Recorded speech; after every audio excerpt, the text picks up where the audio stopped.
자, 다음은 쉽게 접하기 힘든 교육 소식 골라서 전해드리는 글로벌 픽 시간입니다. 오늘은 길금희 기자와 함께합니다. 어서 오시죠. 안녕하세요. 네, 첫 소식부터 보겠습니다. 미국 학자금 대출 더 까다로워진다. 미국이 학자금 부담을 덜어주려고 노력했던 것 같은데 대출 절차는 더 까다롭게 만드는 겁니까? 네, 맞습니다. 이 코로나19로 당장 생계에도 위협을 받고 있는 가정이 늘면서 이 미국 학생들의 학자금 부담이 더 커졌다는 뉴스 전해드렸었죠. 그런데 이 앞으로는 학자금 대출을 받는 것마저 더 어려워졌습니다. 이 미국 교육부가 이 대출 신청자들에게 시행하는 감사를 재개하기로 밝힌 건데요. 이 워싱턴 포스트는 지난달 보도에서 이 미국에서 연방 보조금과 학자금 대출 신청자들에 대한 검증을 재개한다고 보도했습니다. 이 검증 절차가 재개되면 사실상 저소득층 학생들이 재정 지원을 받기가 더 어려워질 것으로 보이는데요. 특히 흑인과 라틴 계층 학생들의 학업 부담이 더 가중될 것으로 우려되고 있습니다. 네, 공부를 해야 되는 학생들에게는 상당히 아쉬운 결정인데 이게 왜 이런 결정이 내려졌나를 보니까 가짜 지원금 신청이 많아서 이렇게 할 수밖에 없었다. 이런 분석이 있네요. 네, 맞습니다. 얼마 전 이 캘리포니아에서 일어난 사건이었죠. 이 코로나 지원을 위한 학생 지원 제도와 관련해 이 대학에 6만 건 이상의 가짜 재정 지원 신청서가 제출된 것으로 보고되면서 연방 당국이 대학 시스템에 대한 수사를 지시한 바 있는데요. 이 코로나로 정부와 교육부가 여러 지원 제도를 펴내고 있지만 이를 악용하는 사례가 폭증하면서 이 학자금 심사에도 좀 더 세부적 검토를 고려한 것으로 해석되고 있습니다. 하지만 여전히 고등교육 전문가들은 납득할 수 없다는 입장인데요. 아직 코로나19의 영향이 끝나지 않았다며 절차 재개가 선의의 피해자들을 더 많이 나오게 할 수 있다고 비판하고 있습니다. 네, 가짜 지원은 막아야겠지만 꼭 필요한 학생들한테는 교육 기회가 보장이 되면 좋겠습니다. 두 번째 소식 보겠습니다. 플로리다 마스크 착용에 자금줄 꽁꽁.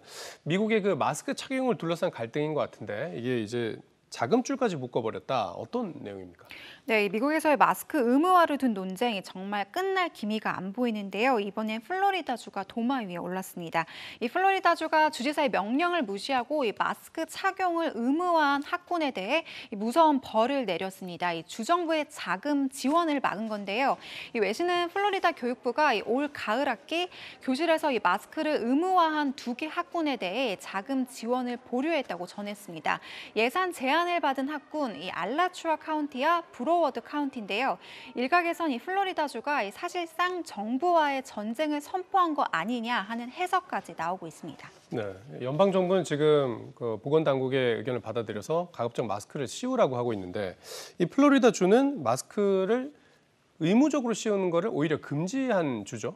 맞습니다. 지난 7월이었죠. 이 플로리다에서는 마스크 의무화 금지령이 내려지기도 했는데요. 이 마스크 의무화를 둘러싼 정치적 싸움이 확산되면서 이 플로리다가 선봉해서 이 정부에 저항을 한 겁니다. 이 마스크 논쟁은 실제 법정까지 가게 됐는데요. 이 법원은 지난주 이런 마스크 금지령을 기각하기도 했습니다.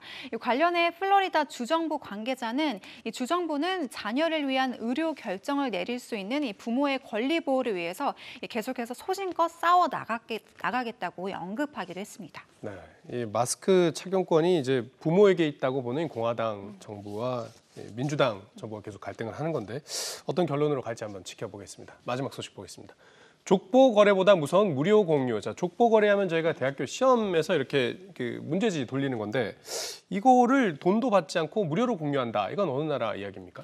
네, 시험 문제를 둘러싼 논란의 중심 바로 호주입니다. 이 호주의 한 대학 연구팀이 실시한 조사에서 이 호주 학생들의 시험 비리 문제가 심각한 것으로 드러났습니다. 이 호주의 웨스트 오스트레일리아 대학 심리학 연구팀은 대학생 4천여 명에게 시험 비리와 관련한 익명의 설문조사를 실시했다고 밝혔는데요. 이 조사에 따르면 대학생 11% 이상이 금전적 대가를 바라지 않고 학생들과 시험 과제나 문제를 공유한 것으로 확인됐습니다. 이 연구팀은 설문에 응답한 학생보다 실제 최대 2.5배가 부정행위를 하는 것으로 추정된다면서 호주 대학생 3분의 1가량이 부정행위를 일삼는 것으로 보고했습니다. 네, 생각해보면 우리나라도 이게 온라인에서 공짜로 막 서로 공유하는 일이 많았던 것 같기도 한데 여기 호주는 어떤 방식으로 이걸 공유하는 겁니까? 네, 호주도 우리나라 비슷하게 문제 공유를 주로 온라인상의 파일 형식으로 진행했다고 하는데요. 이 시험지를 판매하기보단 무보수로 공유하는 것과 관련해서는 학생들은 이 돈을 안 받고 공유하는 게 더 변명의 여지가 있기 때문이라고 답했습니다. 그러니까 혹시나 적발됐을 경우에 대가를 바라지 않았기 때문에 괜찮지 않냐 이런 식인 겁니다. 하지만 여전히 시험지 판매도 빈번하게 이뤄지고 있다고 하는데요. 이 전문가들은 두 행위 모두 이 적발되는 사례가 극히 일부라면서 이 학생들의 자성을 당부하기도 했습니다. 네, 이게 돈을 받든 안 받든 이게 대학 교육에 문제가 생기는 건 사실이니까요. 학생들이 좀 자제를 해야겠습니다. 귀금정을 잘 들었습니다.